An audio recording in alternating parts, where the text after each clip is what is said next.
주의 은혜와 평안이 여러분들에게 가득 넘치기를 다시 한번 주님의 이름으로 축원합니다. 자, 계속해서 요한복음 말씀을 우리들이 함께 나누고 있습니다. 벌써 말씀 시리즈를 시작한 지 반이 딱 지나서 오늘 7번째 말씀이 됩니다. 여러분 요한복음을 잘 읽으면서 따라오셨으면 좋겠고요. 오늘 말씀의 제목은 믿었더니 진짜구나, 이런 제목입니다. 지금 흥미가 좀 생기세요? 자, 믿었더니 진짜구나. 자, 오늘 이 말씀이 무슨 의미인지 함께 나누어 보려고 합니다. 오늘 말씀이 저에게는 쉽지를 않았습니다. 잘 이해가 안 되는 부분도 있었고, 그래서 이 말씀은 제가 12주 시리즈를 준비하는 동안 가장 오랫동안 붙들고 묵상하고 씨름했던 말씀 중에 하나입니다. 왜 믿었더니 진짜구나 라고 하는 제목을 잡았는지는 뒷부분에 가면 여러분들이 알게 될 것입니다. 오늘 말씀은 요한이 증거하는 두 번째 기적이다, 이렇게 나오고 있습니다. 그런데 전체 맥락을 통해 보면 예수님의 공생애 중에서 두 번째 기적이 아니라 예수님이 갈릴리에 가셔서 행하셨던 두 번째 기적이다, 이런 의미가 맞을 것 같습니다. 예수님께서는 공생애를 시작하시면서 예루살렘에서 또 요단강에서 세례를 받으시며 많은 기사와 이적과 또 말씀을 전하셨어요. 이 소문들이 갈릴리 지역까지 쭉 퍼져 있었던 거죠. 자, 우리가 조금 지도를 보면 도움이 될 것 같아요. 지도를 한 장 좀 띄워주세요. 자, 저기 요단강이 그 위에 갈릴리 호수가 있죠. 저 밑에, 맨 밑에 예루살렘이 있어요. 예수님께서 예루살렘과 저 갈릴리를 오가며 여러 가지 사역을 하셨습니다. 자, 오늘 말씀의 주제는 바로 저 가나와 가버나움, 저 갈릴리 근처에서 있었던 일이고, 예수님께서 여기를 오가며 말씀을 전하셨어요. 제가 지도를 가끔 여러분들에게 보여드리는 이유는 여러분들이 말씀을 들을 때 이런 상황이구나, 이렇게 생생하게 여러분들이 알 수 있도록 지도를 보여드립니다. 몇 개 지도를 조금 이따 더 보여드릴 거예요. 자, 요한복음 4장 33절과 45절까지 말씀 우리 같이 한번 봉독해 볼까요? 자, 시작. 이틀이 지나매 예수께서 거기를 떠나 갈릴리로 가시며 친히 증언하시기를 선지자가 고향에서는 높임을 받지 못한다 하시고, 갈릴리에 이르심에 갈릴리인들이 그를 영접하니 이는 자기들도 명절에 갔다가 예수께서 명절 중 예루살렘에서 행하신 모든 일을 보았음이러라. 지도를 보니까 좀 이해가 되시죠? 갈릴리인들이 저 예루살렘 근처에 예수님이 하셨던 일을 들었다, 이렇게 되어 있어요. 43절이 이렇게 시작하죠. 이틀이 지나매. 제가 여러분들 말씀을 묵상할 때 주의 있게 보아야 되는 것이 이 시간 그리고 접속사, 이런 걸 유심히 보아야 된다 말씀을 드렸어요. 이틀이 지나매, 이게 어떤 이틀일까요? 지난주에 말씀 기억하세요? 사마리아 여인. 설마 이것도 잊어버린 건 아니겠죠? 사마리아 여인. 자, 사마리아는 예루살렘과 갈릴리로 가는 중간쯤에 위치해 있습니다. 거기에서 야곱의 우물가에서 사마리아 여인을 만나시죠. 그리고 예수님께서 거기서 이틀을 더 유하십니다. 여기서 이틀이 지나고 예수님께서 갈릴리로 올라가시다가 이런 말이에요. 너무 설명을 잘하지 않아요? 네네네. 아이고, 마스크를 써서 이해가 되는지 안 되는지 제가 잘 몰라요. 잘 따라오고 계시리라 믿어요. 자, 이 갈릴리 지역은 예수님 사역의 딜레마 중에 하나였어요.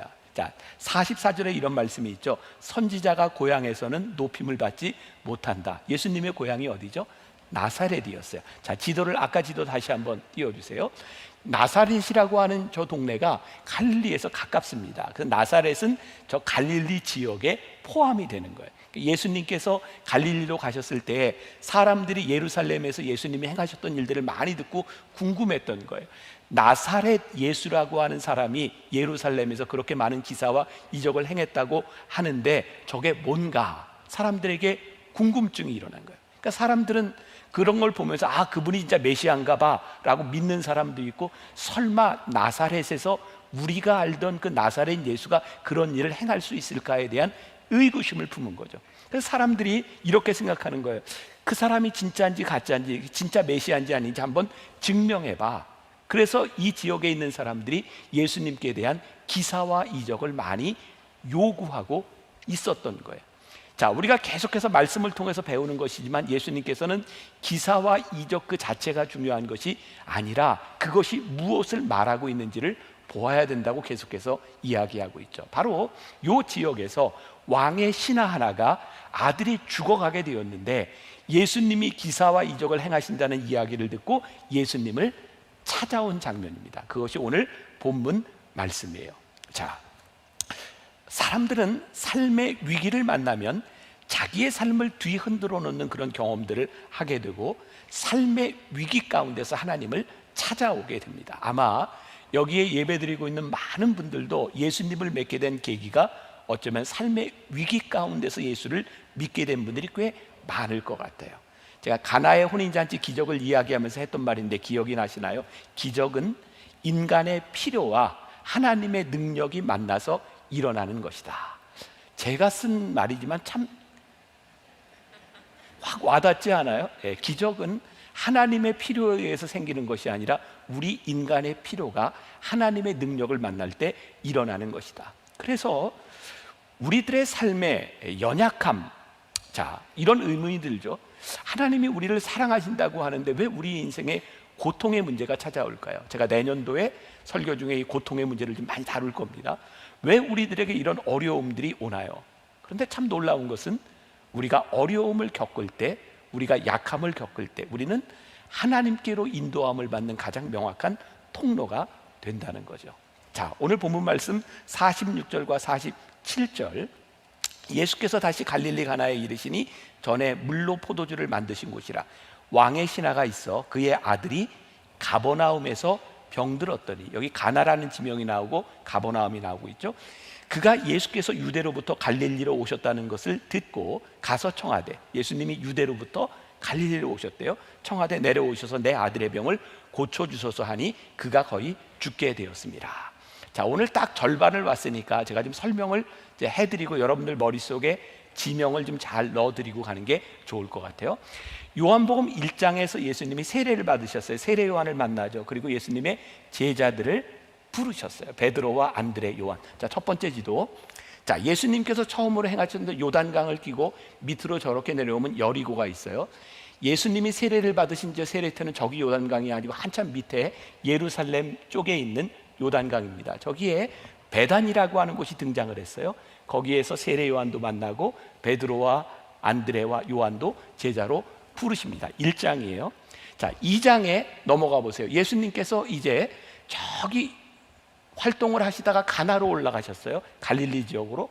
저 가나에서 첫 번째 혼인잔치, 물로 포도주를 만드는 기적을 베푸셨어요. 그리고 예수님께서 저기에 있다가 6월절이 되어서, 그 다음 지도로 한번 넘어가 주세요. 가나에서 예루살렘으로 다시 오셨어요. 저기가 6월절 때문에 오신 거예요. 그리고 저기에서 누구를 만나요? 3장에 니고데모를 만나죠. 그래서 니고데모와 함께 여러 가지 대화를 하시고 거기에서 여러 가지 일들, 성전을 정화하고 하는 일들이 일어났고 갈릴리에 있는 사람들도 그 소식을 들어요. 그리고 예수님께서 다시 예루살렘에서 갈릴리로 올라가시다가 중간에, 지난주 말씀이죠, 사마리아를 지나가게 돼요.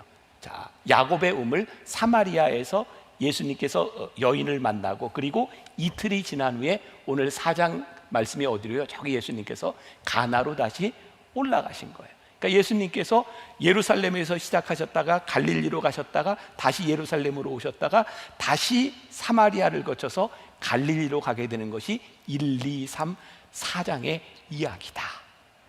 네, 여기까지 이제 이해가 되셨죠? 이제 여기에서 일어난 일인 거예요.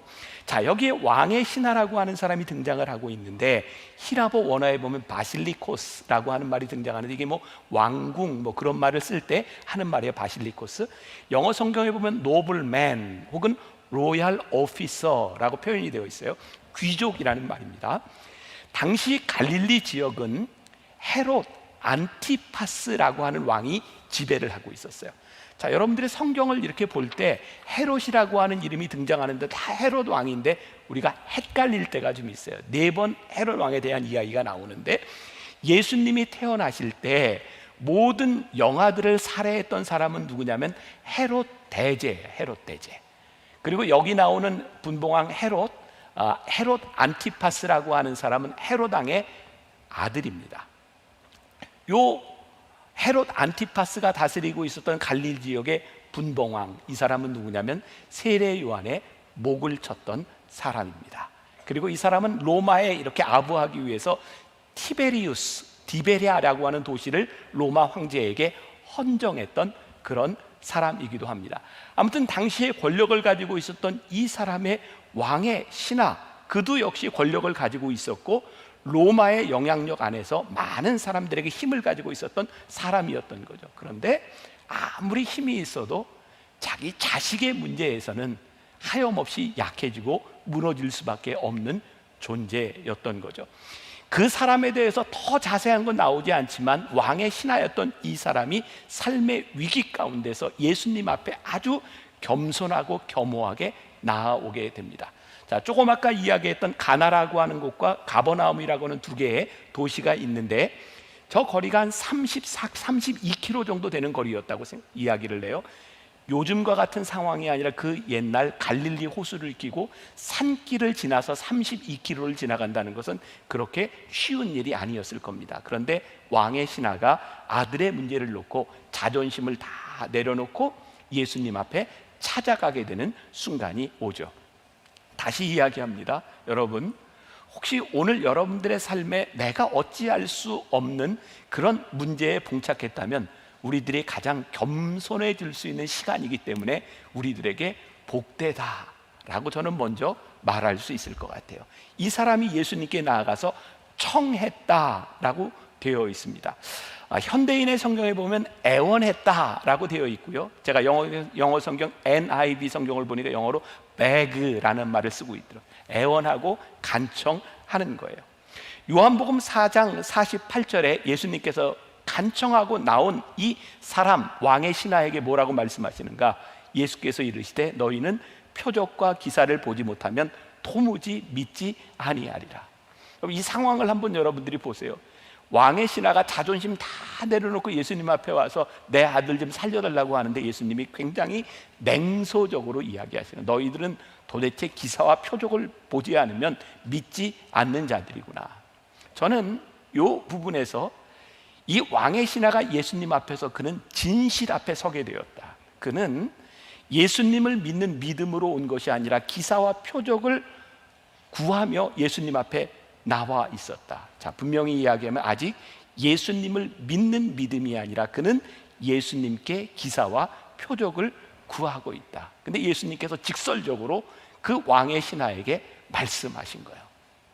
저는 가끔 목회를 하다 그런 생각을 합니다.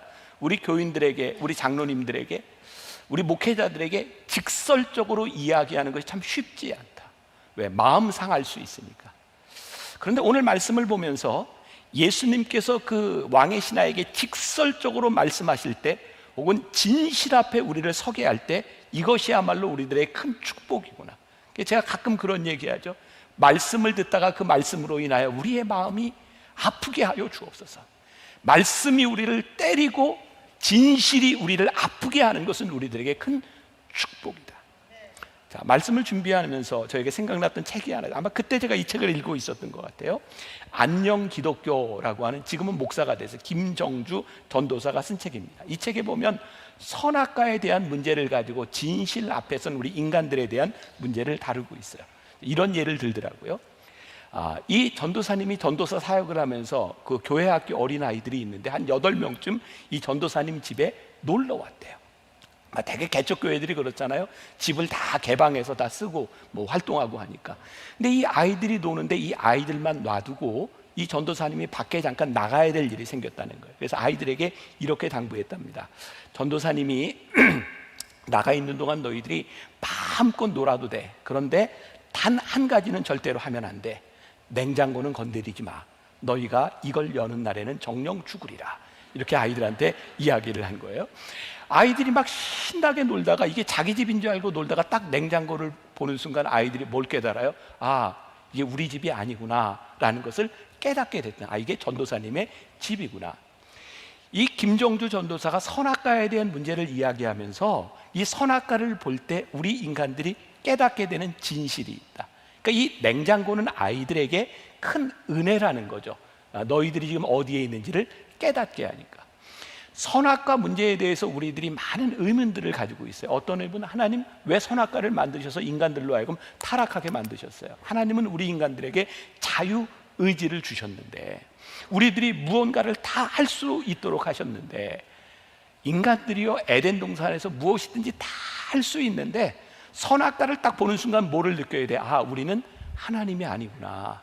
하나님이 우리들에게 모든 것을 다 하셨어도 이것은 우리들에게 허락하지 않으셨구나. 그 진실 앞에 설 때에 우리 인간들이 타락하지 아니하는데, 그래서 선악과는 우리들로 하여금 죄를 짓도록 우리들에게 허락하신 것이 아니라 우리로 하여금 방종하지 않도록 우리들에게 허락하신 은혜의 선물인데, 우리들이 이것을 깨닫지 못하고 살아갈 때가 있다. 그러니까 여러분, 오늘 이 왕이 기사와 표적을 구하며 예수님 앞에 왔을 때 예수님이 이 왕의 신하에게 기적을 베푸시는 것이 더 중요한 것이 아니라 네가 지금 어떤 모습으로 와 있는지 진실 앞에 서게 하는 것이 훨씬 더 중요한 부분이었다는 거죠.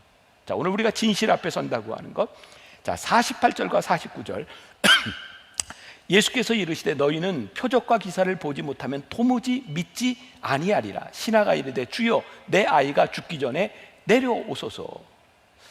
지금 여기에서 무엇이 진실일까요? 주여 내 아들이 죽게 되었으니 내려오소서. 예수님께서는 너희가 기사와 표적을 보지 않으면 절대 믿지 않는구나 라고 이야기하는데, 이 신하는 예수님께 뭐라고 얘기하는 거예요? 이런 표현이 가능할 것 같아요. 주님, 저는 누구 믿고 하고 이런 거 별로 중요한 게 아니라 내 아들만 살려주시면 제가 뭐든지 하겠습니다. 지금 그런 마음으로 주님 앞에 와 있는 거죠. 내가 뭐든지 하겠습니다. 이게 굉장히 신앙이 좋은 것 같지만 이것이 옳은 신앙은 아닌 것 같아요. 주님, 내 문제만 해결해 주시면, 지금 여기 있는 여러분들의 삶의 문제와 병과 모든 문제만 해결해 주시면 제가 뭐든지 하겠습니다. 이것이 중요한 것이 아니라 우리 주님께서 믿음 앞에 섰을 때 우리들이 무엇이 옳고 그름인지를 분별할 수 있는 사람이 되어야 한다는 거죠. 내가 내 아들을 살려달라고 찾아왔구나. 내가 말했던 것이 있다. 너희들은 도대체 기사와 표적을 보지 않으면 믿으려고 하지 않는구나. 그런데 내가 너희들에게 이야기하고 싶은 게 있다. 지금 내가 행하는 기사와 표적보다 더 중요한 것이 있는데, 너희들이 하나님의 나라를 보지 않으면, 거듭나지 아니하면 이 기사와 표적이 너희들에게 무슨 소용이 있겠느냐. 그러니까 오늘 예배하는 우리들 가운데 지금 이 왕의 신하와 같은 모습으로 와 있는 사람이 있다면 우리들이 진실 앞에 서서 하나님 나라의 다스림이 무엇인지를 보아야 되는 거죠. 언젠가 제가 여러분들에게 그런 질문을 한번 했던 적이 있던 것 같아요. 제가 92년도니까 거의 이제 20년 전이네요. 92년도에 만나교회 처음 시작할 때 분당 임해천 동신상가에서 개척교회를 시작했어요. 제가 미국에 유학 가기 전이었어요. 그때 분당은 아파트를 다 지어놓고 40만 인구가 한꺼번에 들어온 계획도시였으니까 그 당시에 이 분당 지역에 있던 교회들이 개척교회도 있었지만 저 외부에 있던 교회들도 이렇게 막 들어와서 막 교회가 새로 막 쓸 때였어요. 여러분 혹시 그때를 기억하는 분이 있어요? 그때 상가에 교회들이 참 많았습니다. 제가 기억하는 그 당시 상가에 교회가 한 상가에 6개까지 있는 교회를 보았거든요. 근데 그 상가 주인이 독특한 사람이라 한 층에 6개 교회를 다 넣었어요. 지금도 잊지 못해요. 제가 그때 29살 때인데 세상에 예배 시간이 되면, 주일이 되면 교인들이, 그때는 왜들 그렇게 한복을 입었나 몰라, 다 한복 입고 이렇게 주보 나눠주면서 지나가는 사람들에게 우리 교회 좀 와보세요, 우리 교회 좀 와보세요. 그 6개 교회가 있는 복도에 가면 다 교회마다 순서가 다르니까 어느 교회에서는 찬송도 하고 설교도 하고 기도도 하고 이런 소리들, 사람들이 우리 교회에 와보세요, 우리 교회에 와보세요.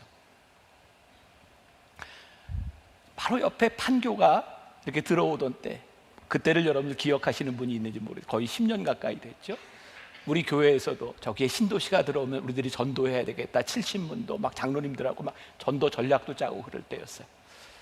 제가 판교에 처음 들어왔던 우리 교인집을 신방했을 때 저는 정말 깜짝 놀랐어요. 신방하러 갔는데 주변에 정말 많은 교회들이 막 텐트를 쳐놓고 막 교회 전도를 하는 거예요.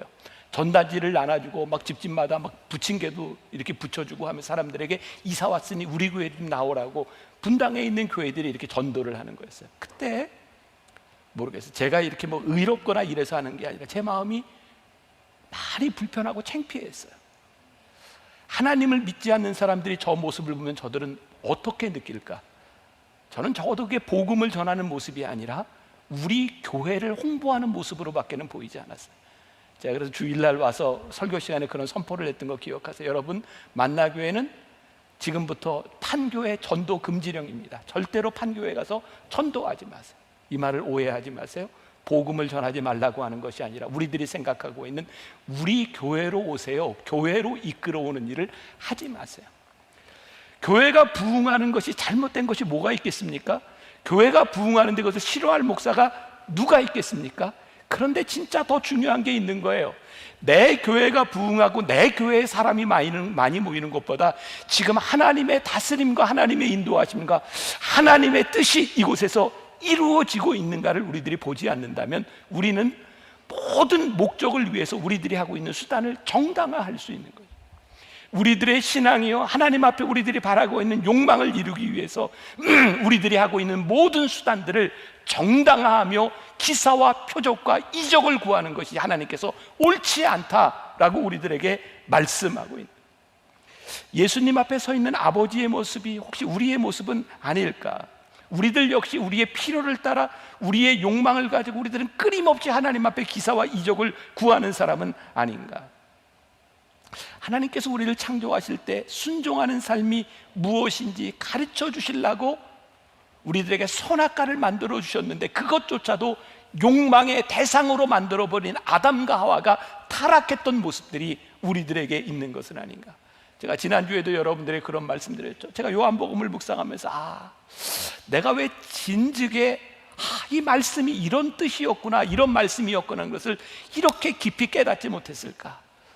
내가 진즉이 이렇게 깨닫고 설교를 했더라면 저와 우리 교회와 우리 교인들이 훨씬 더 하나님 앞에 건강한 신앙을 가질 수 있었을 텐데. 요한복음 4장 49절 메시지 성경에서 이렇게 풀어서 이야기하고 있어요. 그러나 그 관리는 물러서지 않았다. 함께 가주십시오. 내 아들의 생사가 달린 일입니다. 지금 우리들의 기도가 이런지 모르겠어요. 자, 이제 이후에 표적을 구하는 그 아버지의 마음에서 이제 믿음으로 옮겨가는 장면이 나오고 있습니다. 50절 이하에 믿음이라고 하는 말이 몇 번 등장하게 되는데요. 자, 표적을 구하는 마음에서 믿음으로 옮겨지는 과정을 보겠습니다. 요한복음 4장 50절 같이 봉독합니다. 시작. 예수께서 이르시되 가라, 내 아들이 살아있다 하시니 그 사람이 예수께서 하신 말씀을 믿고 가더니, 여기 믿고라는 말이 있죠. 53절 봅니다. 이제 시작. 그의 아버지가 예수께서 내 아들이 살아있다 말씀하신 그때인 줄 알고 자기와 그 온 집안이 다 믿으니라. 자, 여기 믿음이라고 하는 말이 두 번 등장하고 있어요. 요한복음 45절에 보면 예수께서 왕의 신하에게 내 아들이 살아있다라고 말씀하실 때 믿고 갔다. 자, 48절과 이렇게 비교해 보세요. 48절에 이렇게 말씀이 되어 있죠. 예수께서 이르시되 너희는 표적과 기사를 보지 못하면 도무지 믿지 아니하리라. 근데 지금 왕의 신하가 표적을 봤나요? 못 봤나? 아직 못 봤습니다. 근데 그가 믿고 갔다. 이 아버지는 단지 예수님께 꾸지람을 들었을 뿐입니다. 네가 기사와 표적만 보고 왔구나. 그런데 오늘 말씀 가운데서 예수님과 이 아버지 사이에 더 어떤 일이 일어났는지는 잘 모르겠어요. 여기에서 다 설명해 주지 않고 있어요. 그러나 분명한 것은 자신의 안타까운 마음과는 달리 차가운 예수님의 반응을 보면서 아버지가 깨닫게 된 것이 있는 거예요. 그것이 무엇이었을까요? 예수님은 단순히 기사와 이적을 행하시는 그런 주술사와 같은 분이 아니라 우리 예수님께서는 이 모든 것을 주관하시는 하나님이시구나라는 것을 어떤 경로인지는 모르지만 이 아버지가 깨닫게 된 거죠. 그리고 자기의 욕심에 의해서 주님 지금 저와 함께 가주세요 라고 했던 이 아들이 전적으로 예수님을 믿는 믿음 가운데서 순종하게 된 것이죠. 자, 50절에 예수께서 이르시되 가라, 내 아들이 살아있다 하시니 그 사람이 예수께서 하신 말씀을 믿고 가더니. 자, 예수님께서 이전에 뭘 계속 질책하고 해서 너희는 기사와 표적이 아니면 도대체 믿으려고 하지 않는구나. 근데 이 아버지가 어떻게 변했어요? 예수님께서 말씀하시는 것을 믿고 가더니. 우리가 믿음을 고백하는 순간은 때때로 어떤 논리적인 것, 어떤 시간과 과정이 필요 없을 수 있겠다. 내가 주님 앞에 주님이 주님이시군요. 바로 지난주에 사마리아 여인이 주님 앞에 고백했던 것처럼 생수가 여기 있군요. 주님 앞에 우리들이 온전히 항복하고 온전히 주님을 믿기로 작정하는 순간 일어나는 일, 그것이 무엇인가? 자, 요한복음 4장 51절, 내려가는 길에서 그 종들이 오다가 만나서 아이가 살아있다 하거늘. 예수님께 끝까지 졸랐다면 절대로 경험하지 못했을 일을 이 아버지가 경험하게 된 거예요. 지금까지 기적을 통해 사람들이 표적을 보고 믿었다라고 하는 고백이 있는데, 여기에서는 어떤 일이 일어나냐면 예수님을 믿었더니 이 사람이 표적을 보게 된 거예요. 이 왕의 신앙은 지금 표적을 구하는 신앙에서 주를 믿는 믿음으로 바뀌어져 있어요. 믿음으로 내려가다가 표적을 보게 된 거예요. 사실 이 아버지가 예수님의 말씀을 믿고 내려가다 무슨 생각을 했을까요? 한번 우리 상상을 해보세요. 이 아버지가 이렇게 내려가다 지금 예수님의 말씀대로 일어난 것처럼 신하가 중간에 와서 아들이 살았다 이런 얘기를 할 것이라고 이런 상상을 했을까요? 어쩌면 이 아버지는 본인이 상상할 수 없는, 아니 깨달을 수 없는 무언가를 가지고 예수님을 믿으며 내려가고 있었을 거예요. 믿음은 방법을 믿는 것이 아니라 단지 주님을 믿는 것이에요. 자, 여기에 저는 우리 신앙의 핵심이 있다고 생각해요. 우리가 하나님을 온전히 믿지 못하는 이유 가운데 하나는 우리는 자꾸 방법을 믿으려고 하는 거예요. 자, 요즘 주님은 나의 최고봉 여러분들 잘 묵상하고 계세요? 주님은 나의 최고봉에서 요즘 제일 많이 나오는 이야기가 뭐예요? 여러분, 믿음은 여러분들의 체험을 믿는 것이 아니라 주님을 믿는 것입니다. 오스왈드 챔버스가 계속해서 얘기하고 있는 게, 그 시대에도 신앙인들 중에 자꾸 방법과 자기 체험만 믿는 사람이 있었던 거예요. 여러분, 믿음은 우리의 방법이나 체험을 믿는 것이 아니라 주님을 믿는 것입니다.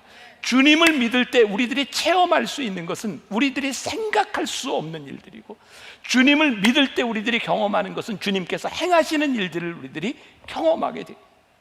표적을 보고 믿는 것이 아니라 믿음으로 내려가다가 표적을 보았다.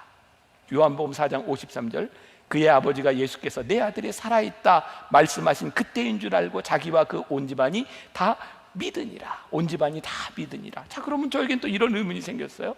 아니 51절에 그가 믿었던 믿음과 또 그 온 집안이 또 믿었던 믿음은 또 무슨 믿음인가? 제가 말씀을 준비하면서 묵상하니까 제 맘이죠, 그죠? 제가 묵상한 걸 이렇게 여러분들에게 나누자면 이런 것, 이게 확증이구나. 우리가 가끔 기도할 때 주님, 저의 믿음 위에 믿음을 더해 주세요. 여러분 이런 기도 안 해보셨어요? 내가 분명히 믿기는 한데 믿음 위에 믿음을 더해 주세요. 글쎄 내가 믿었는데 이게 진짜야. 이때 우리들에게 오는 확신이 얼마나 큰 건가요? 내가 믿었는데 글쎄 진짜야. 믿었더니 진짜구나. 지금 이 아버지가 경험한 것은 기사와 표적을 보고 믿은 것이 아니라 내가 주님을 믿었더니 그 주님을 믿는 믿음이 진짜였구나. 그의 믿음이 단순한 확증을 넘어서 감격하는 믿음으로 바뀌어 가고 있는 것을 보게 됩니다. 얼마 전에 저희 집에 왔던 편지를 하나 좀 소개해 드리려고 합니다. 좀 읽어 드릴게요. 사랑하는 김병삼 목사님, 최인숙 교장 선생님, 여기서 최인숙 교장이란 제 아내입니다. 2009년 아무도 아는 이 없는 성남에 와서 만나교회를 등록하고 매주 말씀으로 은혜 받고 감사한 마음을 표현할 길이 없어 늘 두 분과 우리 교회를 위해 기도만 했습니다. 남성 성경 공부에서 뵙던 목사님과 마더와이즈에서 뵙던 사모님, 또 사무엘의 교장 선생님으로 초하루 아이들 예배까지 저희 가정에게는 항상 감사한 영적인 부모님이셨습니다. 남편이 베트남으로 가게 되면서 학교나 집 여러 가지 문제로 가족의 베트남행을 막으셨는데 1년 반이 지난 지금 이제는 가야 한다고 이끌어 주시는 하나님 믿고 10년간 정든 이곳을 떠나 베트남으로 가려 합니다. 설교 시리즈 시편의 말씀으로, 제가 이 말씀을 쓰던 게 지난해니까 시편 시리즈 기억나시는지 모르겠어요. 매주 힘내서 생활하면서도 갑작스런 베트남행에 저도 모르게 제 마음에 두려움이 있었다 봅니다. 몇 주 전 목사님께서 설교 중에 하나님께서 윙크하실 때 설교를 하시던 중 안경을 벗고 윙크를 했는데 그 순간 10년 전 목사님께서 큰 아이 서진이 새하기 축복을 해주시던 날이 생각나서 예배 중에 엄청 울었습니다. 서진이가 신생아일 때 안경 쓴 남자만 보면 너무 심하게 울어서 새하기 축복 때 아이가 울지 않게 해달라고, 예배를 방해하지 않게 해달라고 몇 주간 기도했었는데, 그날 목사님께서 안경을 쓰지 않고 예배에 오셔서 무사히 새하기 축복을 마치게 되었습니다. 예배 후 인사를 드리면서 왜 안경을 쓰지 않고 오셨냐고 여쭤봤더니, 내가 오늘 깜빡하고 구층에서 내려와서 라고 말씀하시던 목사님 모습이 세심하게 기도 응답을 해주셨구나 하고 기뻐했던 일이 있었습니다. 생각해 보니까 제가 20년 동안 안경 벗고 온 게 딱 그저 한 주였던 것 같아요. 목사님께서 하나님께서 윙크하실 때를 설교하시며 안경을 벗으시는데, 그 10년 전 일이 생각나서, 민경아, 내가 너 베트남 가라고 했으면 그 길도 함께 할 건데, 내가 필요하면 김병삼 목사 안경도 벗기는 하나님인데 걱정 좀 그만해라 말씀하시는 듯 했습니다. 베트남 현지 교회에서도 우리 교회에서 배운 대로 잘 섬기고, 또 미디어 교회로 함께하며 좀 멀리 좀 길게 인 앤 아웃 잘 다녀오겠습니다. 목사님, 교장 선생님 사랑하고 존경하며 축복합니다. 제가 이 말씀을 준비할 때 그 편지를 보면서 그냥 저에게 그런 생각이 들었어요. 왕의 신하가 예수님의 말씀을 듣고 아들이 살아있다, 이 믿음을 가지고 집으로 내려가다가 도중에 하인을 만나 아들이 살아있다라는 이야기를 듣고 이렇게 말하더니, 야, 내가 믿었더니 진짜네, 내 믿음이 헛되지 않았어. 제가 우리 이 김민경 집사, 우리가 줌으로도 신방을 하고 아마 지금 예배를 인터넷으로 드리고 있을 거예요. 이 집사, 작은 이 집사의 이야기를 보면서도 하나님께서는 우리들이 믿는 믿음을 실망시키지 않으시는 분이야. 우리들이 믿음을 가지고 나아갈 때 내가 믿었더니 헛되지 않아 믿음을 확증할 수 있는, 우리들이 기사와 표적을 구하는 것보다 여러분들에게 정말 더 중요한 것이 있는데, 내가 주님을 믿습니다, 주님께서 행하실 일을 제가 믿습니다 라고 우리들이 고백하는 순간, 우리는 내가 구하는 것보다 더 큰 것들을 경험하고 우리의 믿음을 확증할 수 있는, 주님은 우리들이 원하는 대로 행하시는 분이 아니라, 우리가 믿는 주님은 우리를 위해 위대한 일을 행하시는, 제가 오늘 말씀을 묵상하면서 여러분들에게 또 한번 고백하고 싶은 거예요. 제가 목회를 하면서 지금까지 살아오는 동안 내가 하나님께 기도했던 일들이 정말 너무 감사한 일들이구나. 갑자기 제가 기도하고 하나님께 바랬던 일들이 내가 원하는 대로 내 욕망이 채워졌기 때문이 아니라 너무 감사한 거예요. 하나님은 진짜 좋으신 하나님, 하나님은 good God, 좋으신 하나님인 거예요. 문제는 우리들의 욕망을 놓지 못하고 내가 원하는 것 붙들고 있으니까 하나님의 인도하심을 우리들이 경험하지 못하고 살아가는 것이야. 그래서 오늘 여러분들에게 축복하고 권면하는 거예요. 여러분, 내가 믿었더니 진짜구나, 내가 하나님을 믿었더니 하나님께서 나에게 이렇게 역사하여 주셨구나. 기사와 표적을 보고 믿은 것이 아니라 내가 믿음으로 나아갔더니 하나님께서 내 삶에 이런 기사와 표적을 행해 주셨구나, 내 믿음이 진짜구나 고백할 수 있는 여러분들이 되는 것, 이것이 오늘 우리들에게 말씀하시는 이 말씀의 핵심이에요. 표적을 구하는 것이 아니라 믿음으로 표적을 보는 우리 귀한 성도들 되시기를 주님의 이름으로 간절히 축원합니다. 우리 좋은 오늘 말씀에 맞는 찬양이 있습니다. 전능하신 나의 주 하나님은, 가사를 한번 생각하면서 같이 부르면 좋겠습니다.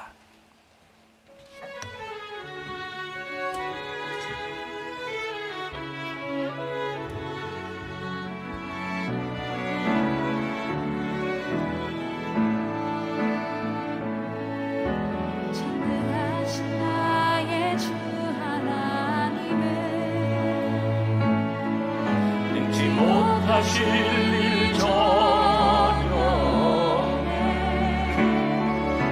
우리의 모든 간구도, 우리의 모든 생각도, 우리의 모든 꿈과 모든 소망도 신실하신 나의 주 하나님은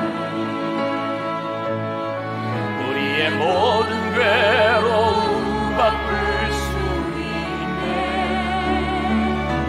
가능한 일 행하시고 죽은 자를 일으키시니 그를 자 아무도 없네. 주의 말씀 의지하여 깊은 곳에 금을 던져 오늘 그가 놀라운 일을 이루시는 것 보라.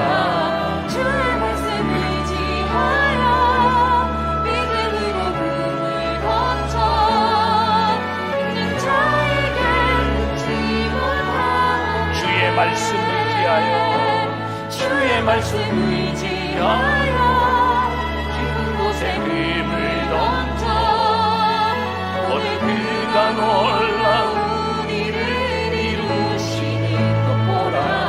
주의 말씀 의지하여 믿음으로 금을 던져 믿는 자에게 끊지 못함. 주의 말씀 의지하여 주의 말씀 의지하여 깊은 곳에 금을 던져 오늘 그가 놀라운 일을 이루시는 것 보라. 주의 말씀 의지하여 믿음으로 금을 던져 있는 자에게 듣지 못한 나는 믿네 나는 믿네 주의 능력으로 내 삶 새로운 깨들이 나는 믿네 주의 능력으로 담대히 나가리라. 주와 함께 싸워 승리하리라. 날마다 믿음으로 나 살아가니 나는 믿네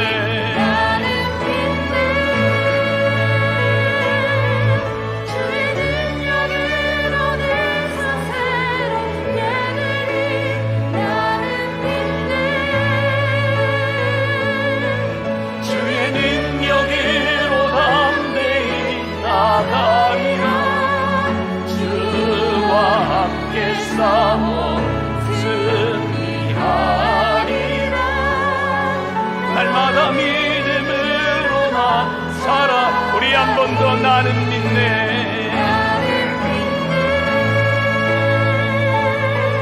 주의 능력으로 내 삶 새로운 깨들이 나는 믿네. 주의 능력으로 담대히 나가리라. 주와 함께 싸워 승리하리라. 날마다 믿음으로 살아가리. 하나님, 오늘 예배한 우리 성도들 가운데 참 절박한 마음으로 오늘 이 왕의 신하처럼 아들의 죽음 앞에서 기사와 이적을 행하며 주님 앞에 나온 사람들이 분명히 있을 것입니다. 하나님, 근데 오늘 주님께서 우리들에게 이렇게 말씀하십니다. 너희는 도대체 기사와 이적이 아니면 믿으려고 하지 않는구나. 그래서 오늘 우리가 이렇게 고백하고 싶습니다. 기사와 표적을 보기 때문에 믿는 것이 아니라 우리가 믿음으로 기사와 표적을 보기를 소원합니다. 주님, 하나님께서 어떻게 역사하실지, 무엇으로 우리들에게 역사하실지 우리가 상상할 수 없지만, 내가 믿었더니 진짜구나. 내가 믿었더니 하나님이 나를 실망시키지 않으셨구나. 내 믿음이 헛되지 않았구나. 우리의 믿음을 확증하며 고백할 수 있는 우리 성도들, 그 축복을 누리는 우리 성도들이 되게 하여 주옵소서. 코로나로 참 힘든 때를 지나가고 있습니다. 그래서 주님을 믿는 믿음이 더욱 필요한 때입니다. 주님, 우리 성도들의 삶 가운데 역사하시고 우리를 붙잡아 주옵소서. 지금은 우리 주 예수 그리스도의 은혜와 하나님 아버지의 무한하신 사랑과 성령의 인도하심이 믿었더니 진짜구나, 그렇게 확증할 수 있기를 원하며 이 세상으로 담대히 믿음으로 나가는 당신의 사랑하는 모든 성도들 위해 지금부터 영원까지 함께 하시기를 간절히 축원하옵나이다. 아멘.